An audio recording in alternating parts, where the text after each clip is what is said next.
ሃይ ሰላም እንዴት ናችሁ? ለዛሬ እስቲ ሰሞኑን አቧራ እያጨሱ ያሉ ሰዎች ምላሽ ይሆን ዘንድ ከእውቀት ጉድለት የተነሳ ስለሆነ ልክ እኔ ሙስሊሞችን እንደምጠላ አድርገው ለሚያራግቡ አክቹአሊ ጓደኞቼ ሙስሊም ናቸው። አንተም ስለ ሙስሊሞች ያለን አቋም እስቲ ያሳውቁ። ስለ ሙስሊም ኢብራሂም በድሩን ታውቀዋለህ? ላለፉት 17 ዓመታት የልብ ጓደኛዬ ነው። ከዩኒቨርሲቲ ጀምሮ አንድ አልጋ ላይ እየተኛ ነው። ሰላም ጤና ይስጥልኝ። እንዴት ናችሁ? እንግዲህ አሁን ያለው መረጃ ምንድነው? እፎይ የሚሉ ሁሉንም ላይክ ይጠይቁልን፣ ላይክ ይቅረቡልን ብለው ማመልከቻ እያስገቡ ነው ማለት ነው። ሰላም ጤና ይስጥልኝ። እንዴት አደራችሁ? እንዴት ዋላችሁ? እንዴት አመሻችሁ? አምላክ አበው ቅዱስ እግዚአብሔር ስሙ ዛሬም ዘወትርም እስከ ዘላለሙ ድረስ የተመሰገነና የተወደሰ ይሁን። የዛሬ ቪዲዮአችን ላይ ወንድማችን እፎይ አንድ የሰጠው ምላሽ አለ። እሱን የምንመለከት ነው የሚሆነው። ከዛ በተጨማሪ እሸቱ መለሰ ከትናንትና በስቲያ ቪዲዮ ናቸው ነበረ። ነገር ግን አሁን በጣም ብዙዎቹን ያበሳጨ መነጋገሪያ ስለሆነ እስቲ እኔም ሀሳቤ ልስጥበት ብዬ ነበር። ዝም በኮሜንት ነበር ለመጻፍ ያስቤ የነበረው። ነገር ግን ብዙዎችን እያበሳጨ ያለ ንግግር በመሆኑ ኦርቶዶክሳውያንም ስለተናደዱበት ጭምር እስቲ ምን ነበር ሀሳቡ፣ ወንድሞችስ ምን አሉ የሚለውን ነገር ይዤ እመጣለሁኝ። ከዛ በተጨማሪም አንዳንድ ትላልቅ ካህናት የተናገሩት በጣም ወሳኝ የሆነ መልእክቶች አሉ። ከዛ በተጨማሪ ግን መጀመሪያ እንደውም እንደ መጀመሪያ የሚሆንን መምህራችን ዲያቆን አባይነህ ካሴ በሆነ ጊዜ ላይ እንዲህ ብሎ ነበርና ይጠቅማል፣ እንስማ። ኦርቶዶክስ ተዋሕዶ ቤተክርስቲያን ለዛሬዋ ክብር የበቃችው በወጣቱ ተጋድሎ ነው። ወጣቱ ነው እንድታንሰራራ ያረጋት። ከነ ቅዱስ ማርቆስ ተጋድሎ በኋላ፣ ከነ አባ እንጦንስ ተጋድሎ በኋላ፣ ከነ አባ ጳውሊ ተጋድሎ በኋላ፣ ከነ አባ ብሾይ ተጋድሎ በኋላ በግብጽ ክርስትና ነጥፎ ነበረ፣ አብቅቶለት ነበረ። ወጣቶች ናቸው እንደገና ተሰብስበው ነፍስ እንድትዘራ ያረጓት። ዛሬ ዓለምን እየሰበኩ ነው። እያንዳንዱ አጥቢያ ቤተክርስቲያን ዛሬ የራሷ የሆነ ድረገጽ አላት፣ ትምህርት ሃይማኖት የምታስተምርበት። ወጣቱ ነው ይሄን እየሰራ ያለው። ተጋድሎ ተራራ መውጣት ነው፣ ዳገትን ማለፍ ነው፣ ቁልቁለትን መውረድ ነው፣ ሸለቆን መሻገር ነው፣ ወንዙን መሻገር ነው። ብዙ ዳገት አለ፣ ብዙ ቁልቁለት አለ። ከወጣቱ ቅድስት ቤተክርስቲያን የምትጠብቀው እንዲሻገር ተሻግሮ እንዲያሻግር ነው። እየሰማ እያወቀ እንዲጠፋ አይደለም። እናመሰግናለን። በነገራችን ላይ አሁን የኛ ቤተ ክህነት የወጣቱን ሐሳብ ወይ ደግሞ ዓላማ አሊያም ደግሞ አቅም የተረዳ መሰለኝ። ወጣቱ ሲነሳና ስለ ቤተክርስቲያን መጮህ ሲጀምር የኛ አባቶች መተኛታቸው እስካሁን ድረስ ሊገባኝ አልቻለም። ከዚህ ጋር በተያያዘ ታዲያ አባታችን ቀሲስ ሳሙኤል ግዛው ስለ ወንድማችን እፎይ የተናገረው ነገር እንስማ። እፎይ የተባለ ወጣት እምነቱን ከመከላከል ውጪ የተናገረው ነገር ሌላ ምንድን ነው? ምንድን ነው የፈጸመው ጥፋት? ምንድን ነው የሰራው ወንጀል? ከዛም ባሻገር ደግሞ የሚናገራቸውስ ንግግሮች በመረጃ የተደገፈውን እዚህ ጋር እንግዲህ ኡስታዝ እንደሚለው በእስላማዊ መጽሐፍት ውስጥ ያልተጻፈ ምንም ነገር ተናግሮ አያውቅም ልጁ። እናንተ ራሳችሁ ጽፋችሁ ከምትቀበሏቸው መጽሐፍት ውስጥ እያነሳ እየጠቀሰ እያወጣ ከቁርአንም ሆነ ከተጻፉት መጽሐፍቶች ውስጥም እየተናገረ የሚያሳየውን ነገር ነው። ይሄ ማለት ይሄ ነው፣ ይሄ ማለት ይሄ ነው እያለ በመጽሐፍ ቅዱሳን ሚዛን እየመዘነ ከመዛም ባሻገር ሰዎች በሎጂክና በአንደርስታንዲንግ በቃ ሰው ሰምቶት ምን ሊል እንደሚችል እንደዚህ አይነት ነገር አለ እንዴ ብሎ እስከሚባንን ደረጃ እስከሚደነግጥ እስከሚበረግግ ደረጃ ድረስ ማለት ነው። ስለዚህ ከዚህ ውጪ የተናገረው ነገር ምንድነው? ይልሽ አይ ከዚህ ውጪ የተናገረው ነገር አለ ከተባለ ቀርቦ በግልጽ መነጋገር ይቻላል። ያም ካልሆነ ደግሞ ያው እኛ መቼስ እንት ይገበራል። አሁን ይሄ ልጅ ትገደላለህ ገላለሁ እያሉ ይዛቱበት ነው። ቤተክርስቲያኒቷ መቆም አልነበረባትም? እንደ ተቋም ማለት ነው። ልጄ ብላ ማለት ነው። እንኳን አይደለም በክርክር ደረጃ ላይ ቆሞ ስለ እምነቱ የሚከራከርኩ አይደለም፣ እንደ አንድ ተራ ምዕመን ምን ማቅ ምዕመን እንደ ተራ በቃ ባለክ መጥቶ የሚመላለስ ምዕመን በደል ቢደርስበት ኦርቶዶክሳዊ በመሆኑ ብቻ ኦርቶዶክሳውያን አባቶች እንደ ተቋም ወይም ደግሞ ኦርቶዶክሳውያን መንበረ ፓትርያርክ ጠቅላይ ጽሕፈት ቤት ቅዱስ ሲኖዶሱ የሚመለከታቸው ባለድርሻ አካላት ወጥተው ይሄ ነገር ትክክል አይደለም ብለው መናገር መቻል ነበረባቸው። ይሄ ልጅ እንዴ አድቦ እኮ መኖር ይችላል፣ ግን አንብቦ የተረዳውን ነገር የተገነዘበውን ነገር ያየውን ነገር እውነትን በመመስከር ደረጃ ኢትዮጵያ ኦርቶዶክስ ቤተክርስቲያን በማስጠራት ደረጃ ኢትዮጵያን ነው የሚያስጠራት አይደል? ኢትዮጵያ ኦርቶዶክስ ቤተክርስቲያን አሁን ዛሬ እኔም እፎይ ነኝ ትላንትና ሙስሊሞች ሲነሱበት እኔም ዳንኤል ክብረት ነኝ ብለን ያው እንደምታውቁት አሁን መልሶ ቤተክርስቲያኒቷን ሊወጋት ሄደበትን መንገድ እናያለን። እና አሁን እኔም እፎይ ነኝ የሚለው ኦርቶዶክስ ነው ማለት የነበረባቸው እነማን ነበሩ?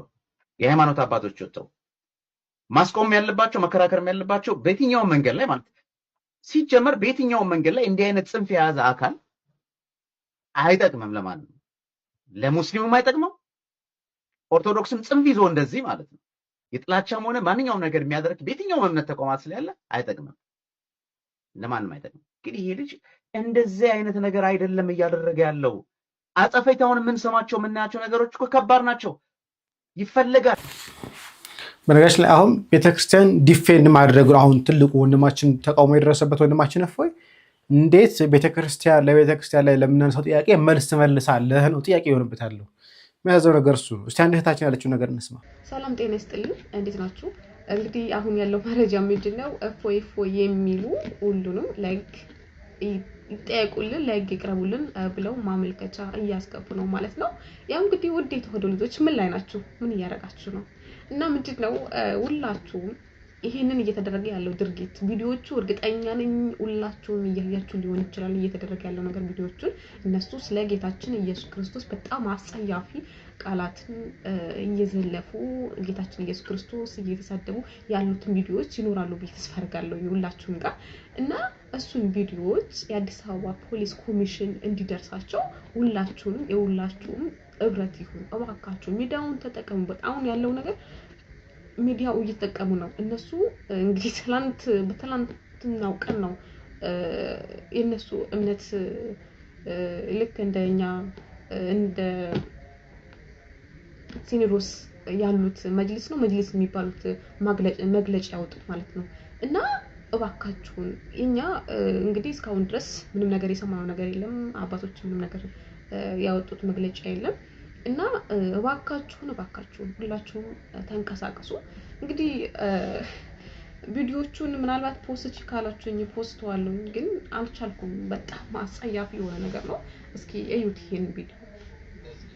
ይሄንን ሲያደርጉ ጌታችን ከመንበሩ ከዙፋኑ ተነስተው እዩት እንግዲህ ማለት ብዙ አለማስወራት እንዳለው ነው። እዩት እንግዲህ መጥፋት አለበት። ሁላችሁንም እናስወጣችኋለን። በክርስቲያኑ ላይ እየተሰራ ያለው ሸር እስራኤል ሕፃን በነበረ ጊዜ በጣም የሚያስጠላ ይሄንን ፒክቸሮች እዚህ ጋር ያሉት ፎቶዎች እነዚህ ልጆች ቪዲዮ አለ እነሱ የፖስቱት ቪዲዮ እና በነገራችን ላይ ከስራ ያለው ኦሳማ የሚባለው ልጅ ምን ላይ ስቷል። እሱ ለብቻው ቪዲዮ መሰራበት ይሆናል። እሱን ተከታተሉታላችሁ። ሁላችሁም እነዚህ ለህግ እንዲቀርቡልን ለፖሊስ አድርሱልን። ለአዲስ አበባ ኮሚሽን ፖሊስ እንዲደርሳቸው አርጉ። ስለፈጠራችሁ አምላክ ፕሊዝ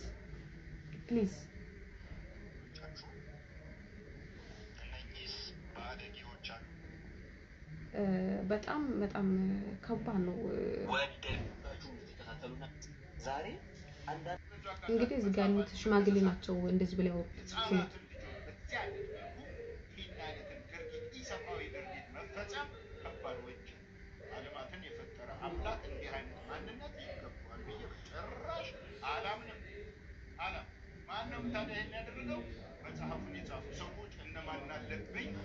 ለማንኛውም ይሄ ቪዲዮን ይበዛባችኋል፣ ፖስትላችኋለሁ። እዩት እና እነዚህም ለግ እንዲቀርቡልን እባካችሁን። በተለይ ኢትዮጵያ ያላችሁ ወጣቶች መስራት አለባችሁ። እባካችሁን ተንቀሳቀሱ። በቃ ዝምተኝነት ይብቃል። እናመሰግናለን እህታችን፣ እግዚአብሔር አምላካችን ይስጥልን። ስለዚህ ዝምታው ይብቃል ነው። ታዲያ እንዴት እህታችን ይችን አጋጣሚ ተጠቅማ አንድ ሙስሊም ነች፣ እስቲ እያቆምን እንመለስላታለን። አሰላሙ አለይኩም ወራህመቱላሂ ወበረካቱ።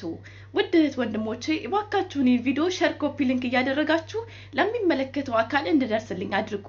በተለይ ታሪካችሁ ተቀብሮባችሁ እንዳይቀር የማትፈልጉ ሙስሊሞች ካላችሁ እባካችሁን ኮፒ ሊንክ አድርጉልኝ።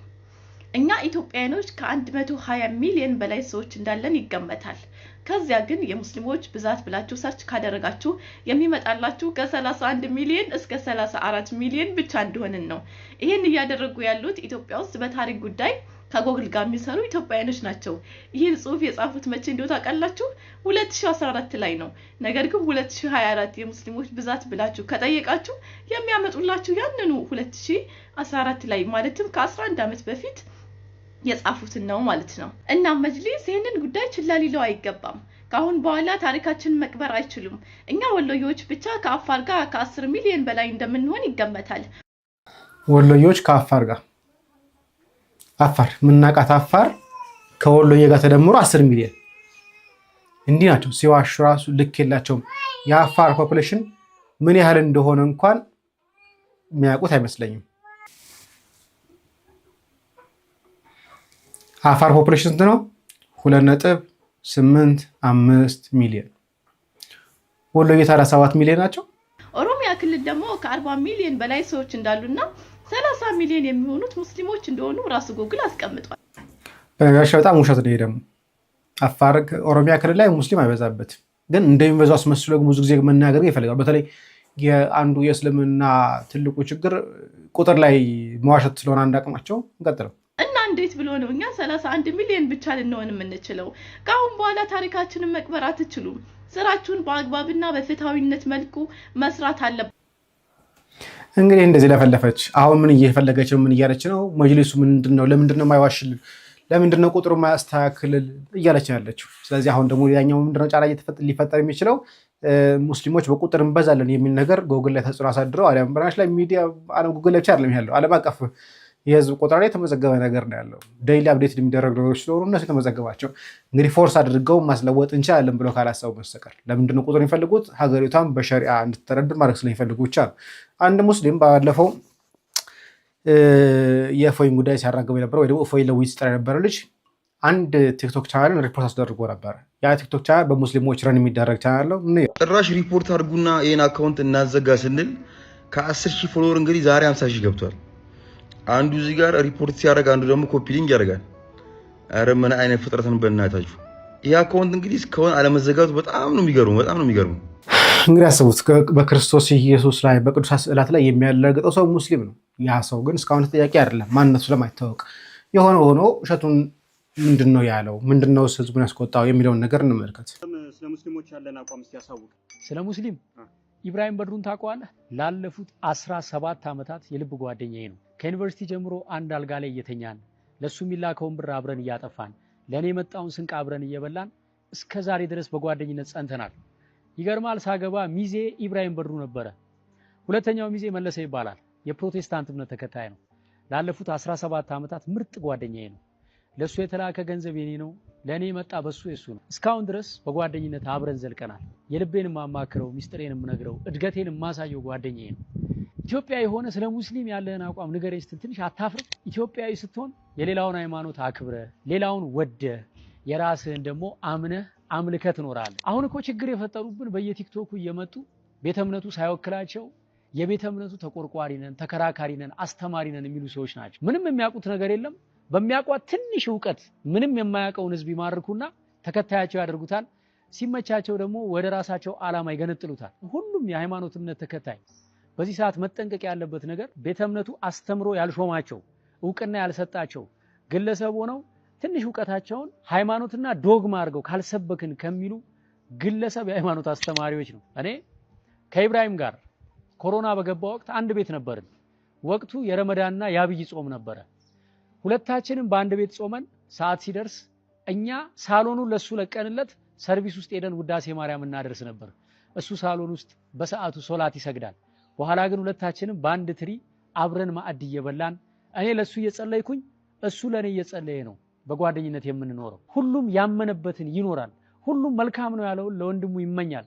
ከዚህ በተረፈ በመስደብ የሚሰበክ ክርስትና፣ በማንቋሸሽ የሚሰበክ ሃይማኖት ግን የለም። እግዚአብሔር አምላክ የሁሉም አባት ነው። ለሁሉም መዳን ይጨነቃል። የሁሉም ህይወት ያሳስበዋል። እኔ ስለ እግዚአብሔር ብዬ ብሳደብ ስድቡ ኃጢአት ሆኖ ያስወቅሰኛል እንጂ ጽድቅ ሆኖ አይቆጠርልኝም። አንተም ስለ አላህ ብለህ እኔም ብትናገረኝ ዋጋን በሰማይ ታገኘዋለህ። እኔ ስለ ሙስሊም ያለኝን አቋም ዳሩ ሰላም መስጊድ ሂድና ኢብራሂምን ጠይቀው። ብቻ ምን አለፋ ኢትዮጵያ የሆነ ስለ ሙስሊም ምን አቋም አለ አይባልም። ኢትዮጵያውያን ተዋደን ተፋቅረን ተከባብረን አንዳችን የአንዳችንን ሃይማኖት አክብረን በፍቅር በሰላም አንዳችን ለአንዳችን እየጸለይን የምንኖር ህዝቦች። ከዚህ ቀደም በሐሰተኛ ነቢያት ላይ አንድ ስታንድ አፕ ኮሜዲ ሰርቼ ነበርና አንዳንድ ሰዎች እንዴት አንተ ሃይማኖቱን ትናገራለህ ብለው ኮሜንት አድርገውብኝ ነበር። እኔ የማንንም ሃይማኖት አልናገርም። በወቅቱም በሃይማኖት ስም ራሳቸውን ሸፍነው ሃይማኖቱን የማይወክሉ የፕሮቴስታንት ቤተክርስቲያን እውቅናም ክብርም ያልሰጠቻቸው ነገር ግን የግል ጥቅማቸውን የሚያራምዱ ብዙዎችን እየጎዱ ያሉ ግለሰቦችን ለመቃወም ነበር ኮሜዲውን የሰራሁት። ብዙዎች ተረድተውኛል። ጥቂቶች ደግሞ ሳይረዱኝ ቀርተው የፕሮቴስታንት ሃይማኖትን የምጠላ መስሏቸው ነበር። በፍጹም ማንንም አልጠላም። ሁሉንም አከብራለሁ፣ ሁሉንም እወዳለሁ። የራሴን ኦርቶዶክስ ተዋህዶ ሃይማኖትን ግን ያለ ጥርጥርና በንጹህ ልቤ አመልካለሁ። ይህንን ቪዲዮ ለሌላ ሃይማኖት ተከታዮች በሙሉ ሼር አድርጉልኝ። ሐሳቡን ከወደዳችሁት ላይክ አድርጉ። የእናንተን ሐሳብ ግን ጻፉልኝ። ምን ታስባላችሁ? ያወራሁትን ነገር መተቸትም መደገፍም ይቻላል። ነገር ግን ሌሎችን በማዋረድ የምትከብር ኦርቶዶክሳዊ ሃይማኖት እንደሌለችን ዓለም ያውቃል። በዚህ አጋጣሚ በስሜ ማለት ነው በቲክቶክ ፔጆች ያላልኩትን ለማስመሰል ፎቶዬን ተጠቅመው እከሌን እንደዚህ ብያለሁ፣ አቋሜ እንደዚህ ነው፣ ከከሌ ጎን ቆሜያለሁ እያሉ የሚፖስቱ ሰዎች አሉ። በጣም ልክ አይደሉ። አይ ዶንት ኖ ቪውና ሽርፍራፊ ሳንቲም ያተርፉ ይሆናል። ነገር ግን ጉዳቱ የጋራ ነው።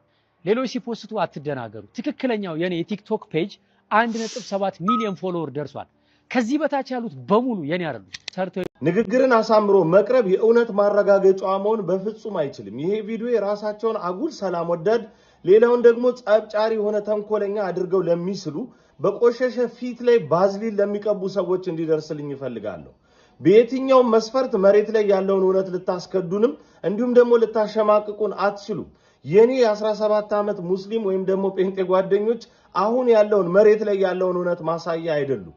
የቴዲ አፍሮ ዘፈንን በመገባበዝ ብቻ የሚቆም የሰላም ስምምነት የለንም። አቋም ያስፈልጋል። ማንም ጦርነት አልፈልግም። ማንም ደም መፋሰስ አይፈልግም። ማንም ሙስሊምን ይወዳል። ነገር ግን ያለውን እውነትና ነጭ ነጯን ተነጋግሮ ግን ለእርምቱ በጋራ መቆም መቻል ይጠበቃል። እየሞገትን ያለነው ስለ አንድ እፎይ ሳይሆን በጅማ በአርሲ እንዲሁም ደግሞ በስልጤ ዞን ስለሚገኙ ብዙ እፎዮች ነው። ስለዚህ ይህንን ነገር በግልጽና በጋር ተነጋግሮ ማረሙ እጅግ በጣም የተሻለ ነው። የሌለ ነገር መፍጠር በሞከርን ቁጥር ግን ጨጓራ ለታመመ ሰው ቂቤ እንደመቀባት ነው። በዚህ አይነት ሁኔታ መጓዝ አያስፈልግም። አንዳንዴ እውነት መናገር እንኳን ቢከብዳችሁ ምን አለ ዝምታን ብትመርጡ። በዚህ አይነት ሁኔታ ነገሮች አያስኬድም። በዚህ በዛ ማሸማቀቅ የፖለቲካ አጀንዳ አላችሁ ብሎ መሰንዘር። በነገራችሁ ላይ ሃይማኖተኛ ፖለቲከኛ አይሆንም ያለው ማን ነው? ትክክለኛ ጥፋትንና ወንጀልን እየገለጠ አይደለም። የሀገርና የሃይማኖትን ታሪክ ለመሸጥ ቤተ መንግስት የገባ ዳንኤል ክብረትን ፖለቲከኛ ሆኗል። በእንደዚህ አይነት ቃላት ማንንም ልታሸማቅቁ አትችሉ። ስለዚህ ፖለቲከኛ ልሁንም አልሁንም መሬት ላይ ያለውን ነጭ እውነት ግን ተነጋግሮ ለመፍታት መጣር ትልቁ እውነት ነው። ይቅርታ፣ ሰላም ዝም ብሎ በዘፈን ግብዣ አይመጣም፣ በመነጋገርና በአቋም እንጂ። ኮሜዲያን እሸቱ መለሰ ስለ ሀገራችንም ሆነ ስለ ትውልድ የምትሰራቸውን ስራ ሁላችንም አክባሪ ነን፣ እንወዳለን። እግዚአብሔር አምላክ ጸጋውን ያብዛልን። በነገራችን ላይ ሰሞኑን የተናገርከው አንድ ንግግር ግን በፍጹም በምንም አይነት ሚዛን ልክ ሊሆን አይችልም። አንደኛ በየትኛውም መንገድ በስድብ የሚቆም አምላክ ወይም ደግሞ በስድብ ሌሎችን በመሳደብ የምንሰብከው እግዚአብሔር የለንም ብለሃል። እውነት ነው፣ ትክክል ነው፣ ምንም ጥያቄ የለውም። ግን ጥያቄው ምንድነው? እዚህ ጋር ማነው በስድብ እግዚአብሔር ለመስበክ የሞከረው ወይም ደግሞ በመሳደብ እግዚአብሔር ሊያቆም የሞከረው ማነው ነው? ማንም የለም። ኦኬ፣ ቤተክርስቲያን የቆመችው በከበረ የደም ዋጋ ነው የቆመችው። ኦኬ፣ ይሄንን ልንረዳ ይገባል። ሁለተኛ ነገር ደግሞ ተራ ቲክታከሮች ብለህ ያልካቸው እነዚህ ቤተክርስቲያን ያላከቻቸው እንዲያስተምሩ ያልተላኩ ምናምን ብለህ ያልካቸው ብዙዎች ነፍሳቸው ከመናወጽ ብዙዎች ወደ ስህተት ጎዳና ከመሄድ ኦኬ ባሉበት እንዲጸኑ ያደረጉ ናቸው። እሺ ብዙዎችም ደግሞ ከድቅድቁ ጨለማ ወደሚደነቅ ብርሃን እንዲመጡ ምክንያት የሆኑ ናቸው። ማንም ሰው በራሱ ይተጋል፣ እግዚአብሔር ደግሞ እርሱ ላይ ይጠቀምበታል። እግዚአብሔር የሚጠቀምባቸው ምርጥ ባህሪዎች ናቸው እህቶችና ወንድሞች። አንተ ተራ ማንም የሚያባል ማን ብላ ያልካቸው ማለት ነው። ሲቀጥል 17 ዓመት ሙሉ ጓደኛ እንደነበረ የነገርከን ኢብራሂም፣ እንግዲህ የሰርግህ አንደኛ ሚዜ እንደነበረ የነገርከን ኢብራሂም አንድም ቦታ ላይ ወጥቶ እናንተ ሙስሊሞች የክርስቲያኖችን አምላክ ስለምትሳደቡ ትክክል አይደላችሁም ብሎ ግን ሲናገር አልሰማ ነው። አንተ ግን ወጥተህ ባልገባህ ባልተረዳኸው ነገር መጥተህ ኦኬ እንደዚህ ለመናገር በቃ ማለት ነው። ለምንድነው አሁን ደርሶ ልክ ምንም ባልገባችሁ ነገር እንደው ደርሳችሁ አንድነት ሰባኪ ደርሳችሁ እንደው ሀገር ወዳድ እንደው በሁሉም ጋር ተወዳጅ ለመሆኑ ብትጥሩት? ይህ ለኢትዮጵያ ሕዝብ የሚነገረው አይደለም። እኔ ሙስሊም ጓደኞች አሉኝ፣ አብሮ አደጎች አሉኝ። በእነርሱ የደስታቸውን በሐዘናቸውን ጊዜ ተካፋይ ነኝ፣ በሐዘኔም በደስታ ጊዜ ተካፋይ። ይሄ ነገር ለኢትዮጵያ ሕዝብ ሊነገረው አይገባም። የሚነገረው አይደለም። ትላንትም የነበረ ዛሬም ያለ ወደፊትም እስከመጨረሻው ድረስ የሚቀጥል ነገር ነው። አንድ ሀገር አለን። አዎ የአንድ ሀገር ህዝቦች ወንድማማች ይባላል። ወንድሞች እናቶች አሉኝ። ትክክል። አንድ ሃይማኖት ግን የለንም። እኔም ደግሞ የምወደው የማፈቅረው ኦኬ እድንበታለሁ ብዬ የምከተለው ደግሞ ሃይማኖት አለኝ። እርሱም ደግሞ እኔም እንዲነካ ደግሞ አልፈልግም ማለት ነው። ስለዚህ ባልገባ ነገር ባልተረዳው ነገር ሐሳብ ሰጥተሃልና ወንድሜ እሸት ወይ ምናልባት ወዳጆቹ ጓደኞቹ ናችሁ ሰዎች ባልተረዳው ነገር ሐሳብና አስተያየት እንደሰጠ እንዲረዳ ምናልባት ደግሞ እናንተም ደግሞ ከክርስቲያኖች ወገን ያለውን ደግሞ አሳዩት። ልታሳዩ ደግሞ ግድ ስለሚልም ማለት ነው። ይሄ ነገር አላየውም የሚል ከሆነ እንዲያይ ደግሞ እናንተ ደግሞ እንድታሳዩት ደግሞ እኔ ደግሞ እጠይቃችኋለሁ። ሲቀጥል ለሙስሊሞች ደግሞ አንድ መልእክት አለኝ። አንድ ቦታም ላይ እፎይ የተሳደበበት ቦታ ወይም እፎይ እንደው ያላግባብ እንዲተናግሩ ብላችሁ የምትሉት ካለ በማስረጃ አሳዩን። እኛ ደግሞ እንላችኋለን አንድም ቦታ ላይ ያለ ማስረጃ ያወራው ነገር የለም። ስለዚህ የምትከሱት ክሳችሁ ልክ ሊሆን አይችልም ማለት ነው። ያለ ማስረጃ ያወራበት ቦታ ላይ ካለ አምጡና አሳዩን። እኛ ደግሞ እሱን ደግሞ እንወቅሰዋለን ማለት ነው። ለምን? ትክክል ስላልሆነ። ያለ ማስረጃ ያለ ምንም አይነት ንባብ ማውራት ትክክል ስለማይሆን ይህ በራሱ የሐሰት ክስ ስለሚሆን እንደዚህ ደግሞ ትክክል አይሆንም። ያኔ ነው በሐሰት የምንመሰክርለት አምላክ የለንም የምንለው። ስለዚህ እናንተ ለመሳሳታችሁ ያወጣና ያሳያችሁ ከምንድን ነው? ከመጽሐፍቶቻችሁ። ይህንን ግን የጀመራችሁት እነማን ናችሁ እናንተ? እኛ እኮ አንድም እኮ እንደዚህ አይነት ኮሌጆች የለንም እኮ። በእስልምና ላይ እኮ የሚሰጥ እኮ ትምህርት እኮ የለንም እኮ ስቲል እስካሁን ድረስ አንድም ትምህርት የለንም እኮ። እናንተ ግን ስንት ኮሌጅ እንዳላችሁና አናውቀውም እንዴ? ስንት መጽሐፍት እንጻፋችሁ አናውቅም? መጽሐፍቶቻችሁ መመልከት እንችላለን። ስለዚህ እውነት ለመናገር እንደዚህ ነገሮችን የጀመራችሁት እናንተ ኡስታዞቻችሁ ናችሁ እኮ። ክርስቶስን እንደዚህ ያዋረዳችሁት መስሏችሁ ለማዋረድ የዚህን ያክል ርቀት ሄዳችሁት እናንተ ነበራችሁ። ስለዚህ በማስረጃ አውጡ፣ አሳዩ። ያን ሰዓት ላይ እንዋቀሳለን። ኦኬ፣ ይሄ በሌለበት ሲቀጥል ደግሞ ወንድሜ እሸቱ ነገሩን ባልተረዳህበት ባልገባህ ባላወቅከው ነገር ላይ መታሰብ አስተያየት ሰጥታልና ንግግርህን ደግመህ ብታጤነው ደስ ይለኛል። ሁላችሁም ሼር ሪፖስት እናመሰግናለን ወንድማችን ባረኬ። እስቲ ዲያቆን እስኪያስም ደግሞ የራሱን ሐሳብ ሰላም ጤና ይስጥልኝ። እንደምን አላችሁ? እንደው አንዳንድ ቀን አንዳንድ ሰዎች ባይናገሩ ዝም ቢሉ ምን አለ ብላችሁ አትመኙ? ዝም ቢሉ በቃ መናገር ስለተቻለ ብቻ መናገር ተገቢ አይደለም። እሸቱ ዛሬ ባትናገር በቀረብህ ኖሮ አይነው ጥሩ ልብ አለ። መስጊድ ቢጠራ፣ እስላም ቢጠራ፣ ክርስቲያን ቢጠራ፣ አባቶች ቢጠሩ፣ ገዳማውያን ቢጠሩ ሁሉንም የማድረግ ልብ ጥሩ ነው። እግዚአብሔር ያዝልግልህ። ያ ማለት ግን በዛ ውለታ ምክንያት አንተ አራግበህ አጨብጭበህ ትኖራለህ ማለት አይደለም። ከታላቅ ይቅርታ ጋር ዛሬ ባትናገር አፍን በዘጋው ይሻል ነበር። በማታውቀው ጉዳይ ነው ዝም ብለህ የተናገረው። አንተ ሚዜ አደረክ አላደረክ፣ አንተ ጓደኛ አላደረክ አላደረክ፣ ያ ያንተ ጉዳይ ነው። እኛ ከምናወራው ጋር ፍጹም አይገናኝም። ፍጹም እኛ የምናወራው በጠራራ ፀሐይ ወንድማችንን ከነነፍሱ ሊበሉት ለተዘጋጁት ሰዎች ነው። ሕግ ይፋረደን እያሉ በጀርባ ግን ሌላ ነገር እያደረጉ ነው። ስለዚህ ዝም በል፣ አትናገር፣ ይቅርብህ። ይሄ ህይወት ነው። ሰው ሰብስቦ እንደምትቀልድበት ጆክ አይደለም። ብለህ ተነስተህ የምትቀልደው ጆክ አይደለም። ዛሬ ባልተናገርክ በቀረብህ ኖሮ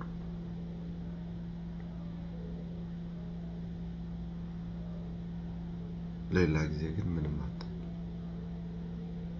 እውነትን መናገር ካልቻልክ ዝም በል።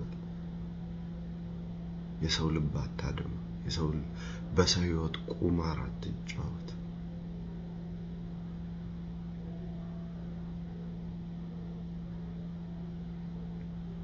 ነገር አማረልኝ ብለህ የተናገርከው ንግግር ዋጋ ያስከፍላል። እርግጠኛም ነኝ ዋጋ የምትከፍልበት ይመስለኛል። አድረህ ውለህ የሰራው ስህተት ዋጋ ያስከፍላል። እስኪ ዞር ብለህ የተናገርከውን ደግመህ ስማው። ለማንኛውም እንደኔ ዛሬ ባትናገር ይሻላል።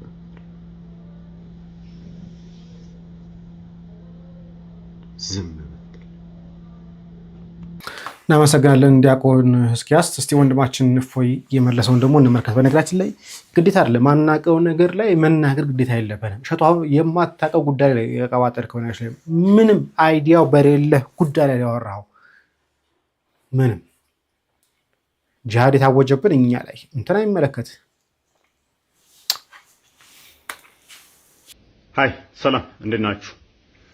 ለዛሬ እስቲ ሰሞኑን አቧራ እያጨሱ ያሉ ሰዎች ምላሽ ይሆን ዘንድ ከእውቀት ጉድለት የተነሳ ስለሆነ ልክ እኔ ሙስሊሞችን እንደምጠላ አድርገው ለሚያራግቡ አክቹአሊ ጓደኞቼ ሙስሊም ናቸው። አጽንኦት ሰጥቼ ምላሽ የሰጠውበት ለጽንፈኞች ነው። ጽንፈኞች አሁንም ተመሳሳይ አቋም ነው ያለኝ ለጽንፈኞች ማለት ነው። ነገር ግን የሆነ ነገር ማለት ፈለኩኝ በሰይጣን ላይ። ሰይጣን በሶስት ሃይማኖቶች ላይ እንመልከት እስቲ፣ በክርስትና በዋቄፈናና በእስልምና። በሶስቱም አስተምሮቶች ላይ የሰይጣን አስተምሮ ይለያያል። ይህንን ካለማወቅ የተነሳ ይመስለኛል። በክርስትና ሰይጣን አለ which is የተጣለ መልአክ ነው። እንደ መልአክ ተፈጥሮ ነገር ግን አሳሽ የሆነ ነፍሰ ገዳይ የሆነ ዮሐንስ ወንጌል ምዕራፍ 8 ቁጥር 44 ላይ እንደሚናገረው ሐሰተኛ የሆነ እንደገና ደግሞ ወንጀል የሚሰራ ወንጀል የሚያሰራ ነው። ይህ ሰይጣን የተጣለ ነውና ምንም በክርስቲያኖች ላይ ኃይል ብርታት የለውም። ማርቆስ 16 ቁጥር 17 ላይ መጽሐፍ ቅዱስ እንደሚናገረው ማለት ነው። ያመኑት ሰይጣንን ማስወጣት ማባረር ይችላሉ። እንደገና ደግሞ ዘውልቅ 23 ላይ ሰይጣን መተት፣ ድግምት፣ ሟርት በክርስትና ላይ ወይንም በአማኞች ላይ ምንም ነገር ኃይል እንደሌለው መጽሐፍ ቅዱስ ይናገራል። ወደ ዋቄፈና ስንመጣ ደግሞ ሰይጣን የሚባል ነገር የለም፣ አይታመንም።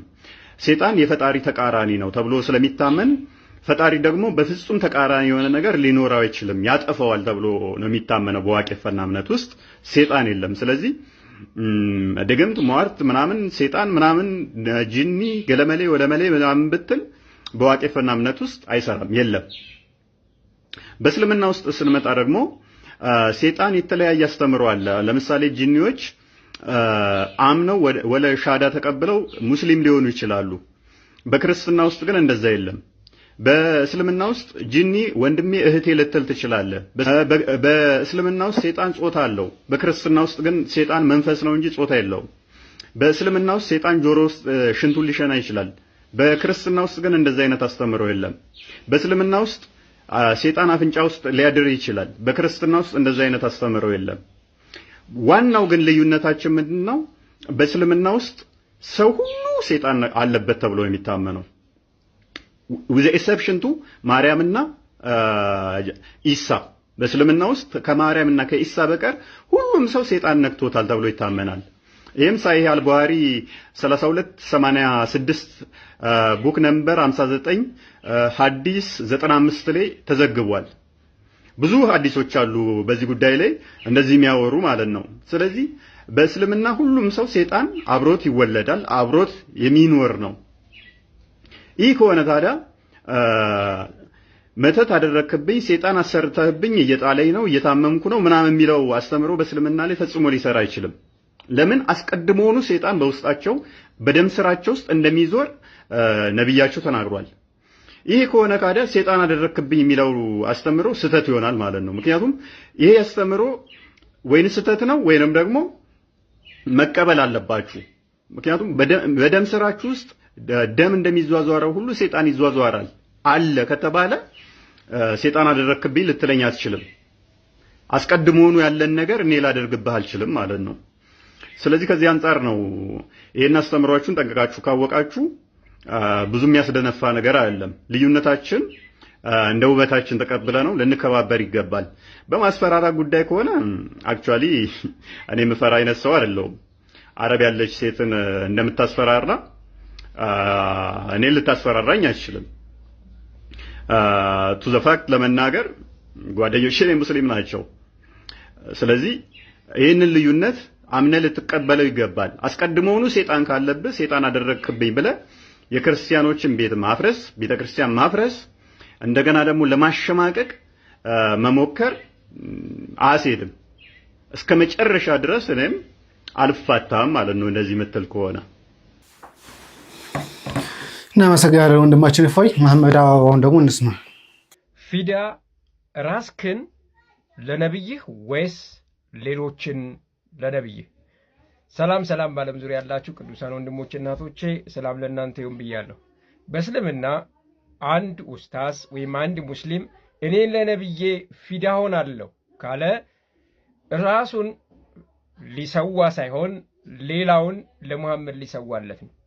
በሌላ ቀን ብሎት የማያውቀውን ነገር ልክ በሙሐመድ ጉዳይ ላይ ሰዎች መነጋገር ሲጀምሩ ነብይን አነሳቸው በማለት እኔ ለነብዬ ሺህ ጊዜ ፊዳ ሆናለሁ ማለት እገልሃለሁ፣ ካሸነፍከኝ ሞታለሁ ማለት ነው። ስለዚህ ሊሞት አይደለም የሚመጣው፣ ወይም ፊዳ ሊሆን አይደለም የሚመጣው፣ ፊዳ ሊያደርግ ነው የሚመጣው፣ ሊሰዋ ነው የሚመጣው። ከዛ ይልህና ደግሞ እኔ ፊዳ ሆናለሁ ይልሃል። እንዴት ፊዳ ከሆንክ ታዲያ እኔ ጋር ለምን ትመጣለህ? ስለ ነብይ ፊዳ የምትሆን ከሆነ ራስን ፊዳ ማድረግ ነው ያለብህ እንጂ ስለ ነብዩ ውይይት በተደረገ ጊዜና ስለ ሙሐመድ የሆነ ሐሳብ በተነሳ ቁጥር ፊዳ ሆናለሁ እያልክ አትፎክር። ፊዳ አረጋለሁ ብለህ በግልጽ ተናገር። እሞትለታለሁ ለነብዬ ማለት ያለብህ ሌላ ቀን ነው። እኔ ስለ ነብይህ ሳነሳ ለነብዬ ፊዳ ሆናለሁ ሳይሆን ፊዳ አረጋለሁ ነው ማለት ያለብህ። እና እቺ ፉከራችሁ ፊዳ ሆናለሁ የምትለው ሐሳብ እገልሃለሁ ነው። ስለዚህ ልገልህ ስመጣ በአጋጣሚ ከገደልከኝ ችግር የለውም የሚል ሐሳብ ነው እንጂ እገልሃለሁ ነው ትርጉሙ። በዚሁ አንድን የእግዚአብሔር ድምፅ ልንገራችሁ፣ የጌታችንን ድምፅ። በጥቂት ዓመታት ውስጥ እያንዳንዱ ሙስሊም ቤት ክርስቲያን እስከማይታጣ ድረስ ሰዎችን ልባቸውን እየፈወሰ ፍቅር ወደ ሆነው ጌታ ወደ ክርስቶስ ያመጣቸዋል። ይሄ ደግሞ ሙሐመድ ምን አለ ትሉኛላችሁ? ጥቂት ዓመታት ነው የሚሆነው። ከዛ በኋላ በየቤቱ ክርስቲያን ስለሚኖር አንዱ ሙስሊም አንዱን ሙስሊም ወንድሙን ለማሳደድ አቅም አይኖረውም። ለምን ካላችሁ እናት ክርስቲያን ስትሆን ልጅ ሙስሊም ስለሚሆን እናቱን መግደል ሙሐመድ እንዳዘዘው ማድረግ ስለሚያቅተው አንድ ክርስቲያንና አንድ ሙስሊም በአንድ ቤት ውስጥ ይኖራሉ። ይሄ ደግሞ የማይቀርና የጌታችን የኢየሱስ ክርስቶስ ድምፅ ነው። እውነት እነግራችኋለሁ፣ በእያንዳንዱ ቤት ውስጥ ክርስቲያን አይታጣም። ማንም በማንም ላይ ሰይፍ ለማንሳት እስከሚከብደው ድረስ፣ ጸጥታና ዝምታ እስከሚሆን ድረስ በየቤቱ ሙስሊም ከክርስቲያን ጋር አንድ ቤት ይኖራል። ምክንያቱም ብዙ ሙስሊሞች፣ ብዙ የሙስሊም ቤተሰቦች ወደ ክርስቶስ ይመጣሉ። አሁንም በስራ ላይ ነው፣ ቀጣይም በስራ ላይ ነው። እግዚአብሔር ብዙዎችን ይጠቀልላል፣ በፍቅር እንጂ በሰይፍ አይደለም። ሻሎም። ሁሌም ቢሆን ክርስትና አሸናፊነቱን የሚለቅ አይደለም። ስለዚህ ለብዙዎችን ሼር አድርጉት። በነገራችን ላይ አንድ ቪዲዮ አለ፣ ለስራው እያልኩኝ እየተወዛገብኩበት ያለ ነገር ነው። ለማንኛውም እስቲ ወይ በሁለተኛው ቪዲዮ ላይ እነግራችኋለሁ ሀሳቡን። ቻናሌም ጭምር እንዳይዘጋ ስለፈራ ብቻ እናወራበታለን ውስጥ